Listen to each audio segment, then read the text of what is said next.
Hello,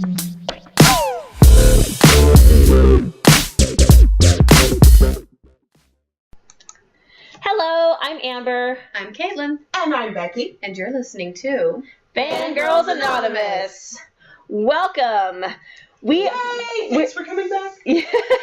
We're going to do this a little differently this week. Normally we start off with what we're fangirling about, but everything we're fangirling about came out of San Diego Comicon this weekend. Yes. So we're literally just going to cut straight to the chase because God knows how long we could sit and chat about this. Fuck the fluff.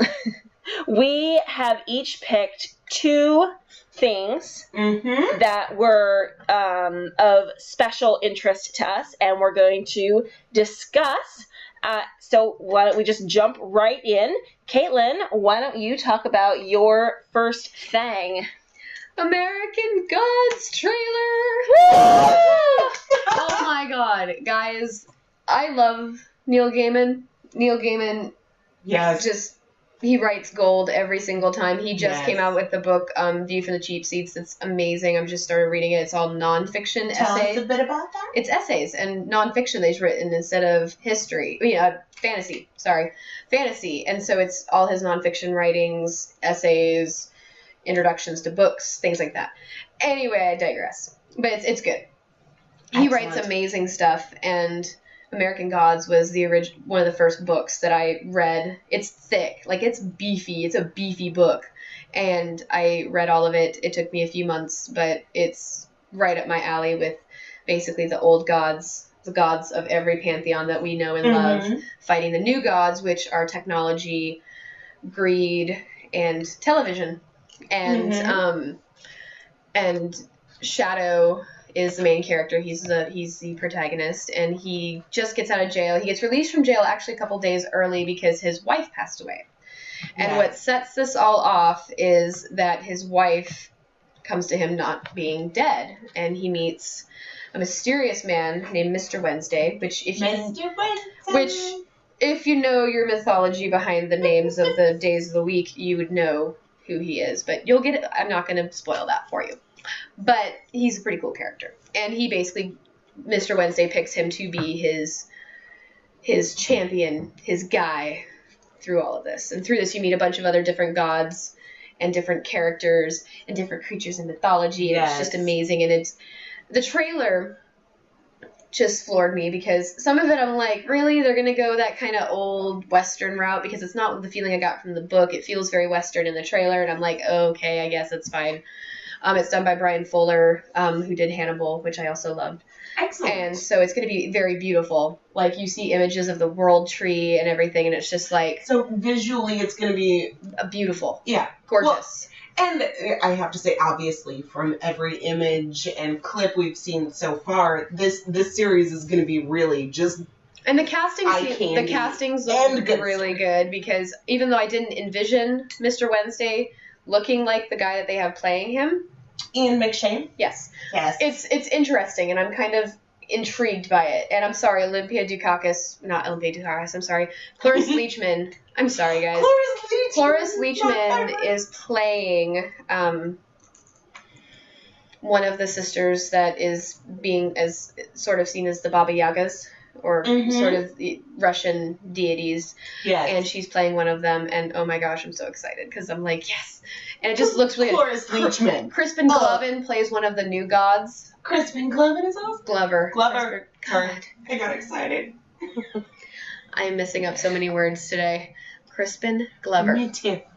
But yeah, he's playing one of the new gods. Gillian Anderson is playing television, which she gets to dress up like Lucille Ball, because in one of the parts of the book, she shows up in the TV while he's watching I Love Lucy and starts talking to him. So they are going to have... There's pictures of her dressed up as I Love Lucy. Oh my God. Those shots have me absolutely floored. I'm just... Yeah, and so I'm excited. And still my beating heart. It's going to be very... Kevin and I are looking forward to it, because I made him read the books, and he loved the book, and he loved it. And so I'm looking forward to see where this show takes it. And Neil Gaiman has given his seal of approval already. He's like, it's fine. No, I didn't research this very far, but wasn't he involved in the casting really deeply? I'm not exactly sure. I think that he gets a little bit of a say, but he's not he's not like he's not doing much. He's basically letting the producers and writers do what they will, because he's very free formed with his creations. He's very like, do what you want, and he's actually been quoted as saying, I really enjoy seeing what they're doing with it and seeing what little nuances they're bringing to the characters that I didn't even think about. And like, I guess there's a love relationship that isn't in the book, which I'm kind of intrigued to see. And so I'm kind of like, interesting. Shipping opportunity. Yeah. Well, yeah, the ship is sailing. And so it'll be interesting to see where they take it. And I love it. Pretty sure I saw something about him being really heavily involved with the casting for the series. Maybe. I wasn't really paying much attention to it, because the moment that I see that one of my favorites... keep up at this point. And to see that Comicon. I am that person when it comes to books that I love. If I see they're turning them into a TV series, I'm like, God, really? Like, don't even get me started on Fox's Rocky Horror Picture Show, which is not a book series, but still a movie I'm very in love with. But anyway, digressing. So I'm very purist about it, and I get really so I don't like reading those kind of things, because I'm like, I don't want to hear it. It's just going to depress me, or make me excited, or neither of them. It's just going to make me go meh. Or they pick that person. Want to avoid the roller coaster. Exactly. So I kind of just stayed away from it. So I really don't. Once they released the trailer, I watched it and I said, okay, this might be good. And now I'm kind of excited about it, because I love that book. It's so good. I would say you should read it, but you're probably just going to say, well, you haven't read Ready Player One, so I'm not going to read American Gods. I'm still working on that. I'm sorry. It's like you can read my mind. It's like this has been a thing since episode 1 of Fangirls Anonymous. Like, Caitlin and I have been trying to read the book Ready Player One. I've just given up on reading it. Well, then give it back. I will. Well, the thing is, for me, it's not that I don't want to. It's just I'm like, No, I know you. No, the thing is, for me, it's like an actual paper copy, and I have to be careful, and I have 3 children.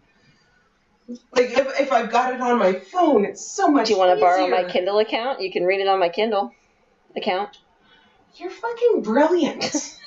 Because the first time I read it. No, seriously. But the first time I read it in one day, in one sitting, on my phone. No, see, send it to me in e-file form, or however the fuck that works. I can just, you can just log. I trust you on my account. There's really, I mean, it's got a bunch of classics, and then it's got like that, and then it's got a bunch of stuff from when I was really active in the Vaginal Fantasy. Felicia Day's book club, so there's a lot of that stuff in there. Tell us a bit about that real quick.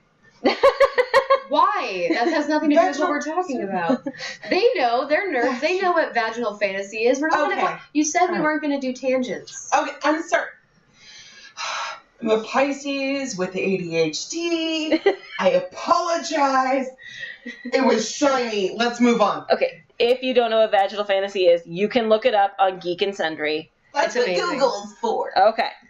But it's kind of amazing. All right. And then you had one more thing. Your big... Da-da-da-da. Doctor Strange's full-length trailer.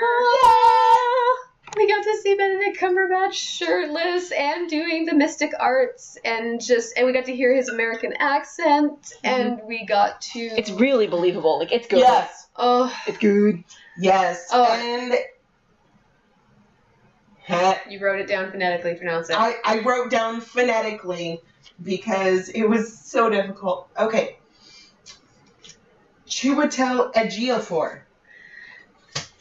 wins all the things to me for his role in the movie, and I'm just waiting. Are you looking at me funny? I'm looking at you funny because I know who he's going to be in future movies, so I'm like, okay, all right, honey. But is it going to be a villain or a good guy? I'm not telling or an you. in-between? I'm not telling you. I think he'd be great in either. I mean, he played a terrific villain in Serenity. Because I read the comics and I know what he will turn into. Well, okay. I'm super excited because I don't know that much about the character that he's playing in the movie. And I know less than you. But just from knowing his record as an actor, like his ability and talent to bring characters to life. Just I can't wait to see more of him. Mm-hmm. And I'm super excited about that. I'm sorry, but just a little bit more excited than I am to see Benedict Cumberbatch as Doctor Strange. I really want to see his character and want to know more about him. I love you, Caitlin. Please don't hurt me. I'm just gonna say 4 words. Shut your whore mouth. And you know what? That's okay with me. Because I'm so excited. I'm not like I It is super exciting. for me as a Doctor Strange nerd and a Benedict Cumberbatch whore. It's like seeing my. I think groupie is the right term there. I remember. I'm a Cumber Cookie and a Cumber Bitch. Cumber Collective. That's what they call each other after Benedict Cumberbatch was like, guys, I love you all, but Cumber Bitch has placed feminism back a couple steps. Cumber Cookie. I like that. So I like that. It reminds me of Fresh Baked Disney calls their followers muffins. Oh God! What? So yeah, it's. But yeah, so it's one of those exciting things where just seeing this comic character that I loved and basically saved my teenage years being played by the man that you adore. A man that has saved bad sexual encounters for me. You just close your eyes and imagine someone else. And so that just happens to be your go-to. Yeah, so it's really exciting for me. And he's also an amazing actor and an amazing human being. Like, did you guys hear what he did for the people in line for Hall M? Yeah, I did. I heard. So he was so for those of you who didn't know, there were people standing in line, like, forever. For days. Literally days. Waiting for Not Hall even a M, joke. Literally days. Which is the Marvel panel. And Benedict Cumberbatch was there because he was going to make an appearance for Doctor Strange. And he had heard that people were standing in line for days. And he actually asked. Didn't they line up on Thursday? Yeah, which he asked. And the panel was like Saturday? Yeah, the first thing he asked was, do they have water? Because it's hot here. And they were like, some do, some don't. And he was like, well, can I go meet them? And the security people were like, I guess. He's like, they're like, no, maybe. And he's like, no, I'm going to go do that because seriously, that's what this is about. It's for the fans. It's for the people who dress up in cosplay. That's why I'm doing my job. Yep. Exactly. Yep. Is for the fans. Yep. And I want to go meet them. Beautiful. So he went and took pictures with people, signed autographs, talked to people. And I'm just sitting here watching the video and looking at Kevin going, this is why I want to be where the people are. This is why I love him. He's so personable. Like, he's not one of those assholes that when you ask him for an autograph, no. I mean, if you came up to him at a restaurant while he's there with his wife, then he'd probably be like, not a good time. Yeah. But it's just like Will Wheaton. Will Wheaton is the exact same way. Yeah. He stays longer after his signings to make sure everybody in line gets an autograph. And he doesn't charge for his autographs unless you didn't bring something for him to sign. You know, it's the fans. Like when somebody I went to Emerald City Comicon with the first year, like said something to him, like, "Oh, you must get really tired of signing your name all day." The look he gave her, oh my God. She, like, for the rest of the weekend, she's like, I can't believe, like, I said something so ridiculous to him. Like, he just ripped me a new one. Because he kind of did. Because she's like, you must get tired of signing your name. And, like, she meant it kind of like, man, your hand must, like, get cramped, you know? But that's not how she said it. And he looked at her and he's like, no, I don't. And she was like, oh. The look, I mean, just, it was like, he looked at her like, a moment. Stink eye. Oh, man. Because he gets, you know, and I love it when they... not that I'm saying, like, you know, we own them as fans. That's not where I'm going with this. But I love it when they get that, you know, they the ones that get, like, they are where they are because they have fans. Yeah, and they get it that meeting, that their influence means so much to us. Yes. And that we invest our time into them. And so... And they recognize it. Yeah. And and genuinely do it. They don't do it for publicity. They don't do it for any of that. Yes. Ben didn't give a fuck. He's like, you know what? I'm just going to go because I love my fans. I love the people who spend time supporting me. And well, and there were people that missed out on so much of the rest of the convention because they were waiting for this one for this one panel. So yeah, he's just very personable with his fans, and I love that. And I love it when they go that extra mile. It's nice. Well, just like like what Misha Collins does. Yes. The way he treats his fans. Exactly. Like it blows my mind. Yes. I freaking love it, and I'm so excited for. God, I watched the video where he pronounced it, and I can't. Gishwis. Yes, I'm super stoked for that. Greatest international scavenger hunt the world has ever seen. And we will be participating in that next week. So, if you are playing too, hit us up. We'd love to, to hear about your experience after it's all done, because that'd be fun. We will be documenting it for the podcast. We will have clips and such to share. It'll be during awesome. our adventure. Yes. Okay. So, Caitlin has her 2 down. Mm-hmm. So now it's Becky's turn, and on the subject of superheroes. All right. Okay, on the subject of superheroes. Where do I start? Okay. All right. So, the Han Solo story. What is shaking your head? Okay. All right. Okay. No, we'll get to that, though. Yay, editing. Okay.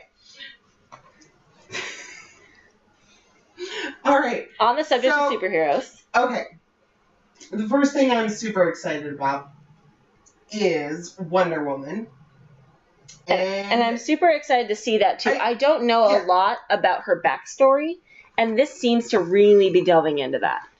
What I love about Wonder Woman is the delving into Greek mythology. Mm-hmm. And the Amazon women. Yes. Yeah. Yes. And okay. I'm sorry. I have a little bit of a hard time with describing my feelings for the trailer for the Wonder Woman movie, because it feels so much like something I've been waiting forever for. Mm-hmm. Like, forever! Well, and there have been fans crying out for a Wonder Woman movie. Oh. God. Up to when they were doing those pictures of Megan Fox dressed as Wonder Woman. Oh my God. I remember that. Please no. No, No, you can't move her from... Megan Fox can kind of fuck off. Well, maybe if she hadn't been in 2 other franchises already. Mm-hmm. If she had maybe just done Transformers and then, I probably wouldn't mind as much. I'd still mind. I think just that not as an much. opportunity was missed with joining those 2 universes. And just from a storytelling point of view, it could have been really fucking great and fun. I heard she was actually pretty decent in the new Ninja Turtles movie. There were a lot of people saying they liked that, and it was decent. I refuse to watch it. Again, it's that purist attitude of me, but I know I am very excited about Wonder Woman. I saw the trailer and immediately turned to Kevin. And because I have 2 children, one child in particular, my daughter, is obsessed with Wonder Woman. Obsessed. And I looked at him and I said, I don't care what this movie is rated. I am dragging my child to this movie. Yeah. I will take her. Yeah. She will be dressed up. Yeah. And my daughter is going, for sure. She's going. Well, it's like the second, I was scrolling through my feed, and as soon as I saw Wonder Woman trailer, all of a sudden... Facebook Messenger popped up, and it's Caitlin, or it's not Caitlin, it's Becky, and she's like, we are talking about Wonder Woman on the podcast this week. Yes. And I was like, okay. Okay, so let's go watch that I have to tell with me and my Wonder Woman history, is when I was a wee lassie, I totally had an obsession with Wonder Woman. Also, I dream of Jeannie because Nick at Night and waiting for my mom to wake up to go to work early in the morning. So it was kind of a routine. It freaks me out what Nick at Night is now. Freaks me out. I miss the old Nick at Night. What is Nick at Night right now? Oh, George Lopez. Oh, it's like Fresh Prince of Bel-Air. And I'm just moving on to better content. All done. Moving on. Okay, so I am not big attention. She's playing with, she's Fly. got to fly, dude. And it's that one, it just Fly. buzzing in my face and it's pissing me off. Okay, so when I was a kid, I would wait for my mom. I would wake up super early, and my mom woke up super early to go to work. And I would wake up and then go watch Nick at night until she was ready to get up and leave for work, and she would say good night and everything, and then I'd go back to bed. And Wonder Woman and I Dream of Jeannie were like the two staples of that routine. And so Wonder Woman, for me, has been like a damn near lifelong aspiration. Just strong woman doesn't really have to do that much to be awesome. And she's pretty badass to boot. yes. Was I the only one that screamed like a little girl when they showed us the shield and the first thing of the first bit of the lasso? As soon as I saw that lasso, I was like, ah! Yes. Yes. The few times that I've shown, because I saw the trailer first, and then I showed it to a friend of mine when we were hanging out, and then a comment was made that you're squealing, and I'm like, you should be squealing too. Yeah, why aren't you? Yeah. So this all really comes back to the whole trailer for Wonder Woman this year. Oh my god. I'm so excited. So I'm ridiculously emotional about it. It's really, really difficult to cover all the feelings. But just this character that so many people have basically idolized to this point. Yeah. And I'm surprised it actually took them this long to get to it. yes! But maybe because they understood that this was a whammy. You know, it's a big one. They wanted to make sure it was done right. And I'm sorry, that last bit after they showed the Wonder Woman insignia, it should be a whammy. when they did the last little bit of it, and the secretary, and she's like, where I come from, that's called slavery. And I was like, oh, yeah. And she was like, I like her. Oh, I like her. Oh, I like her a lot. And he said, okay, guys, let's go. And it's just like, and I didn't know that Chris Pine was going to be in it. Yeah, I was a little surprised. Yes. Well, that's neat. Yes. He's got just the right amount of swagger to be full of swagger, but not a complete fucking idiot. No, I agree. I think he's going to be good for that. I mean, he's good in everything he does, I think. I don't know that I've seen something that he's played that I was like, Right. Most of it's like, it's pretty good. Yeah. Even in freaking Princess Diaries 2. Oh, yeah, he was in that, wasn't he? Yes. Which, I know this is a tangent, but I am so sad to hear about the passing of Gary Marshall, who directed the Princess Diaries movie. Oh, yeah. That was a big blow to me. Yeah. He was an amazing director, and also they were working on Princess Diaries 3, which it's sad if that's not going to happen now, but it might. I didn't know that was in the works for that. Yeah. So I'm a little sad because I really wanted to know what happened to Mia. That's like Rob Reiner status. Yeah. Yeah. So anyway, okay. Yeah. But back on. Sorry, I know tangent. I'm sorry, but that. Yay, tangent. Okay. That was kind of a. It happens.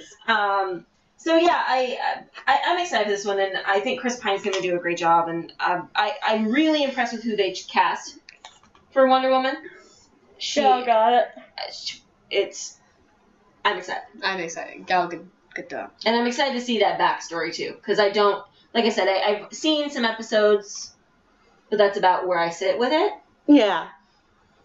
Well, I'm just super excited to know more about whatever mythology they are going to put behind the characters. Absolutely. I'm a So using mythology as a segue, Mm-hmm. Becky's second thing is she has notes. I have notes. Okay, so I wanted to talk about the Han Solo prequels. Prequels with an S. BTW. Prequels with an S! Because apparently the prequel story for Han Solo is going to be a trilogy. Gee, Star Wars do a trilogy? How original. Oh my god! Yes. But I am, on one hand, super excited, and on the other hand, I'm going, but please don't fucking abort this. Like, it depends on who they put behind it. Because, again, Disney has the money to put forth and do a good job. And I'm actually really impressed with everything they've been putting forth, Star Wars-wise. Yeah. Super impressed. Yes, there is that. But also, we have been cut so deep before. Well, but that was Lucas that did it to us. It was. But at the same time, money makes all the same monsters. Like, it really does. But because Disney works on so many different projects all at once, they usually find, like, the one good person to head it up and then let them have at it. And then I really hope that's what they do, because I feel like that's what they do with Marvel. And so this new actor they have playing Han Solo. Yes. I looked him up on IMDb because that's what I do. Right. IMDb is one of my homes. And come to find out, this guy has not been in anything I've watched except Supernatural. And it happens to be an episode I've actually seen. Yes. Me too. Me too. So he played a character in the second episode of Supernatural overall. Second episode, first season, second episode. And I really Who was he? Tell them who he played. Oh, so he played the younger brother of somebody the girl that went was missing, seeking help from Sam and Dean. And what really worries me is, okay, he was good enough for an episode of Supernatural. That gives him, I don't even know how many credits in the but it was the second nerd episode. department for me. At that time, they weren't. It wasn't like that now. popular yet. But he fit into the criteria for the series at that point. And I think he did. I think he actually did a good job in that episode. It's still fresh enough in my memory. It was that I can the tell you. Wendigo episode, in case anybody needs a refresher. Yeah. The Wendigo episode. So, I don't know. It depends, if he's only been in that we know of, it's hard to say whether or not he's going to be good. But, again, Disney is so extensive with their casting process that I really feel that if that's who they cast, and they take this, they know that Star Wars fans are freaking hardcore, die hard. And if they fuck it up, they're never going to hear the end of it. Also, they know Supernatural fans are die hard as fuck. Fuck yeah. And so I feel like these things are converging. And there is totally the possibility that this casting could be completely fucking perfect. And then there's the part of me that goes, but what if it's not? Well, at least it's a prequel, and we can just say it doesn't exist like we do the first 3 Star Wars movies. True that. So, although they didn't help us by throwing Hayden Christensen in episode 6, but Hayden Christensen he was really good in suck all the things. There was one movie he did. I think it was called We Built a House or something like that. He was really good in that. Yay! And I'm not gonna say he was. I don't think so much that he was terrible in Star Wars. I think the script was terrible. The script was horrible. D, all of the above. I liked him in American Beauty. Yeah. He has could skills. If I had memory of that. It made me really mad though, only because, they used the original Obi-Wan Kenobi, right? They didn't throw freaking Ewan McGregor in there. They left it old Obi-Wan Kenobi, so it should be Darth Vader when he died. I have to. The only thing I agree with all of that timeline is Ewan McGregor as Obi-Wan. I think he did a great job. Yes. You were the chosen one. With what he was handed, he did a great job, and I will forever be happy for it. Well, and truthfully, so did Natalie Portman, again, with what she was That's handling. Natalie Portman. Honestly. No, thank you. I'm sorry. What are we talking about? Well, no. Honestly, I think that that timeline has been, that whole prequel has been kind of reborn and redeemed with the Clone Wars cartoon. Yeah. Because I gotta catch up. Yeah, I do too, but from what I've seen, it's been kind of redeemed and rehashed a bit to the point where it's... Well, that says... But considering that they use the likenesses of Ewan McGregor, Natalie Portman, Hayden Christensen, Well, yeah. fucking Jar Jar's in there. Yeah. They used it. Okay, But- word. Yeah. Okay, but with Clone Wars, again, that was Disney. Yeah. Disney literally said, okay, so we have this shit pile, and we have this classic, and we need to bridge the gap and fix this.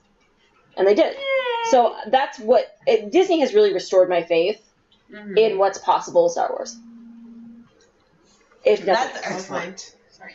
Because I've been battling with that. Yeah. Well, and if nothing Like else, again, like I said, if it sucks, we can just pretend it doesn't exist, like the first three Star Wars movies. I will forever battle between the new canon and what was already established me as a fan. Oh, I agree. Reading the books Everyone and the comics and everything, and like, wait. All of this means nothing? But you know what, though? That comes down to what Lucas did with episodes 1, 2, and 3. Lucas gets so good! Well, I'm sorry, I got excited. His universe, and he thought he was making the right move, and he fucked it up. Thinks it's his universe. I'm sorry. I get really excited, and I'm going to calm down now. Okay. Mostly. Jesus, Becky.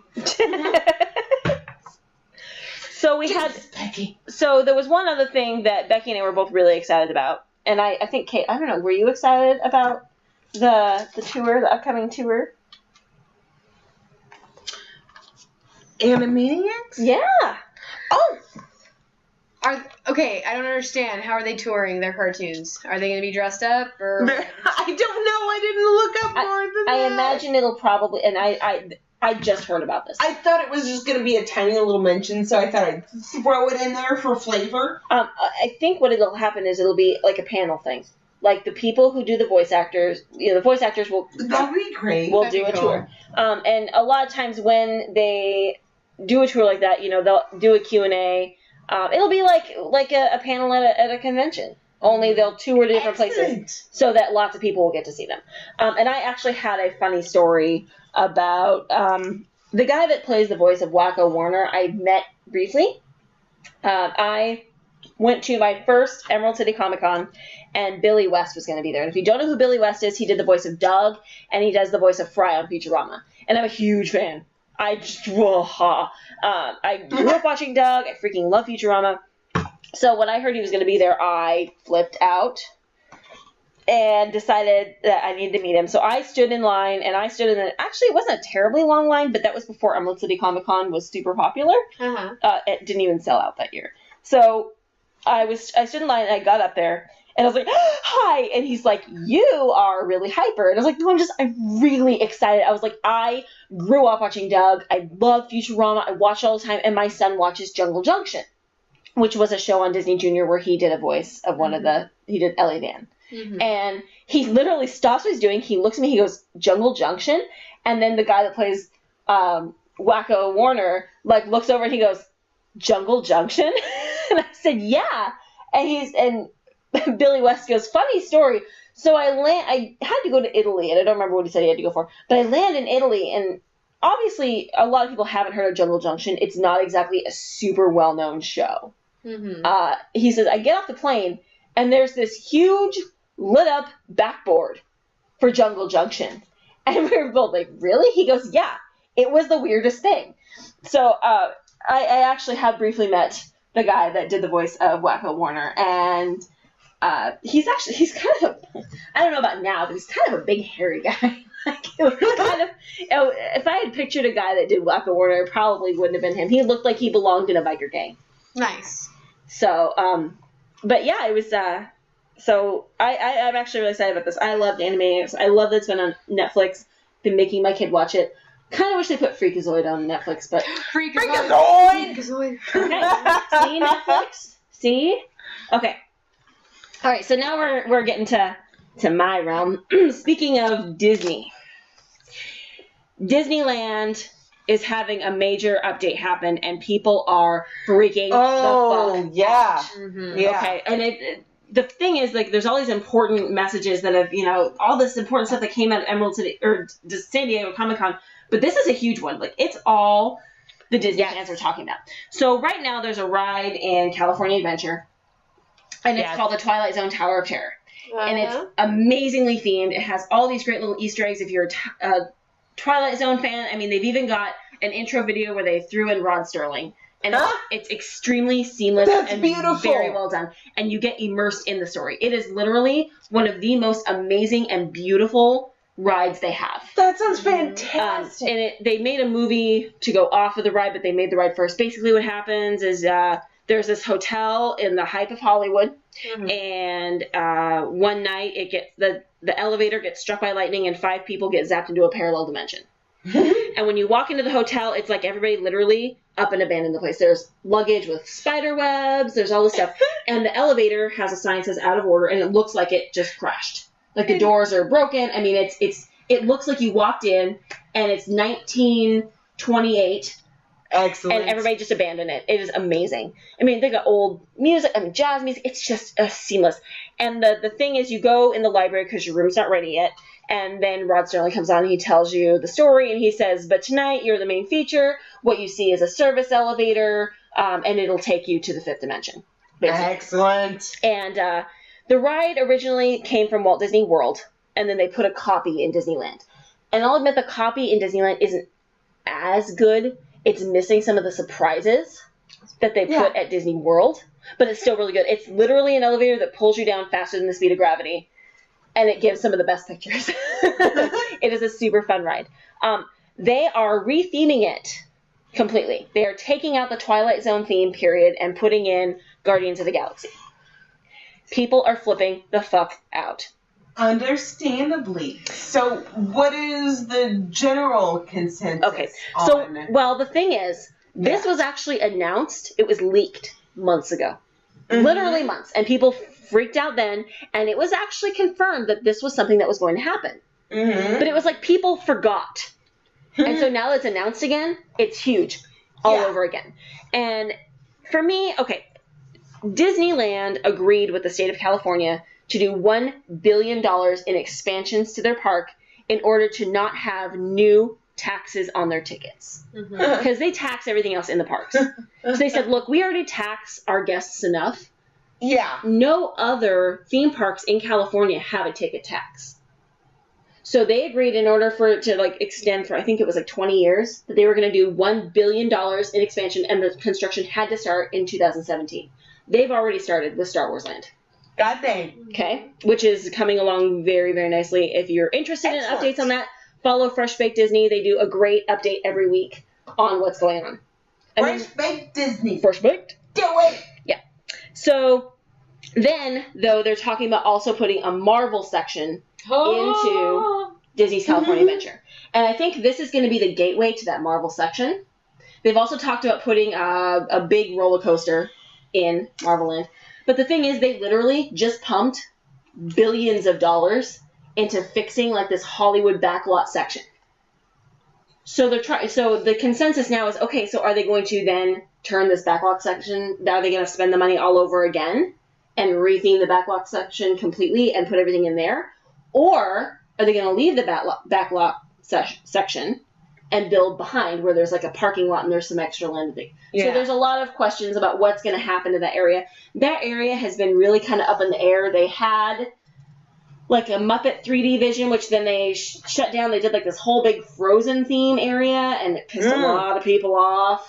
And then they shut down the Aladdin show at the Hyperion Theater and literally just pumped millions of dollars into putting a Frozen show in there, which I actually hear is very good. And they took down the Frozen theme stuff and then just put it in the Hyperion. So there's a pro and a con. But there's like all these empty buildings that they're not doing anything with.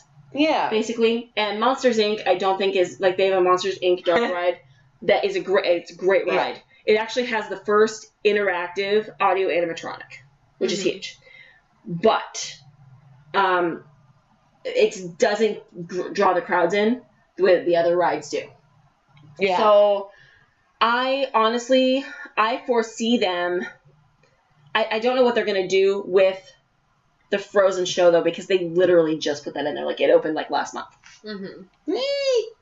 But I foresee them possibly because it doesn't make sense for them to do a backlot because, I mean, frankly, Universal Studios is a backlot turned theme park. Yeah. So it almost feels like, you know, but on the other hand, it is California Adventure, and Hollywood is a big part of California. So it's, It's pretty much, they better do it right. Yeah. Although if they take out the animation building, I'm going to be sad because there's some really cool shit in there.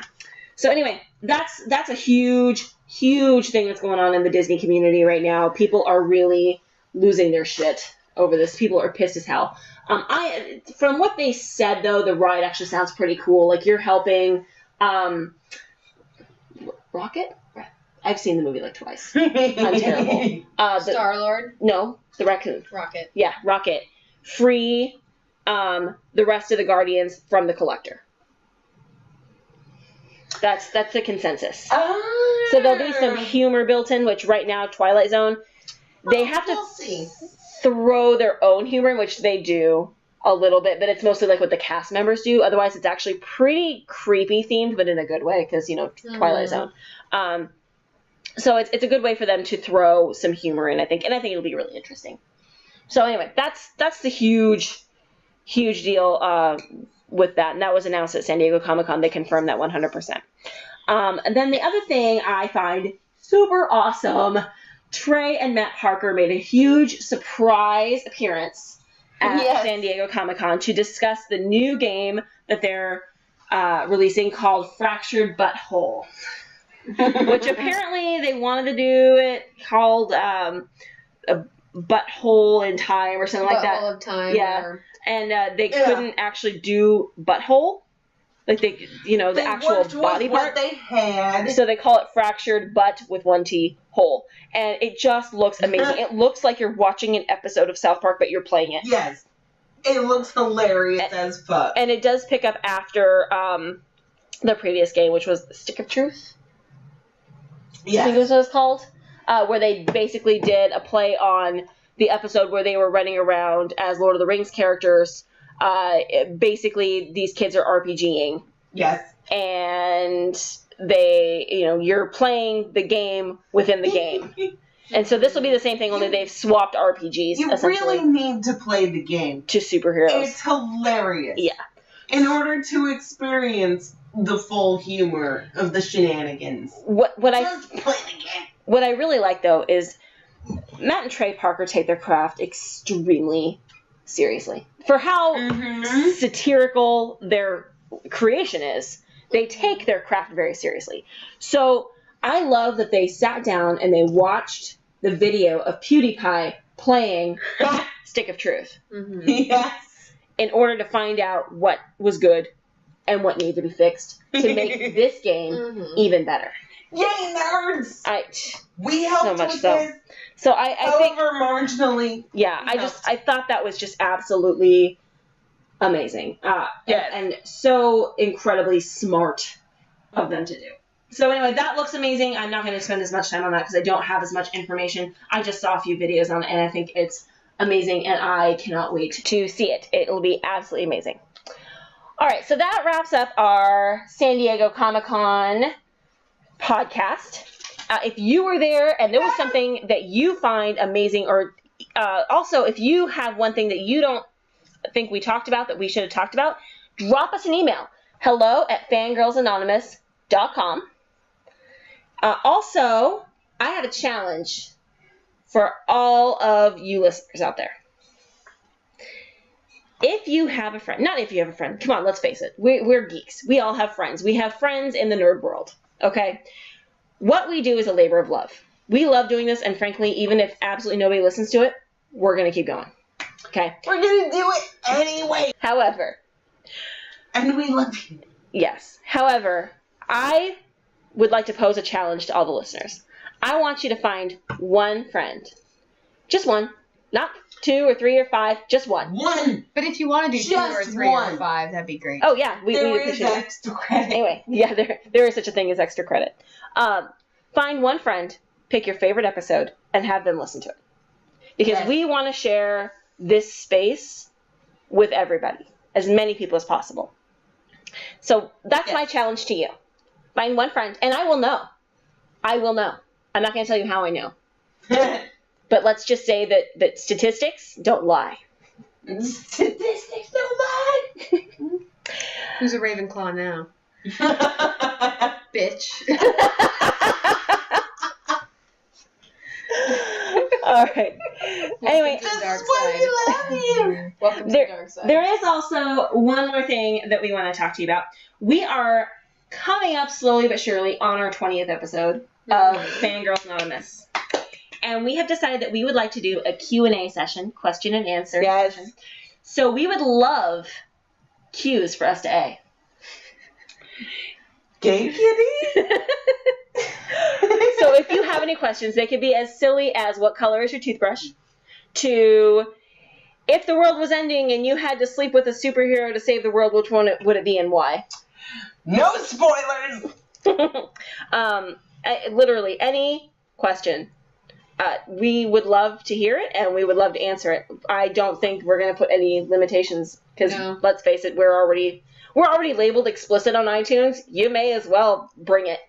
Ask whatever. Ring. Well, let's Like we give a shit. So you can visit our website at fangirlsanonymous.com, or you can email it to us, hello@fangirlsanonymous.com. Woo!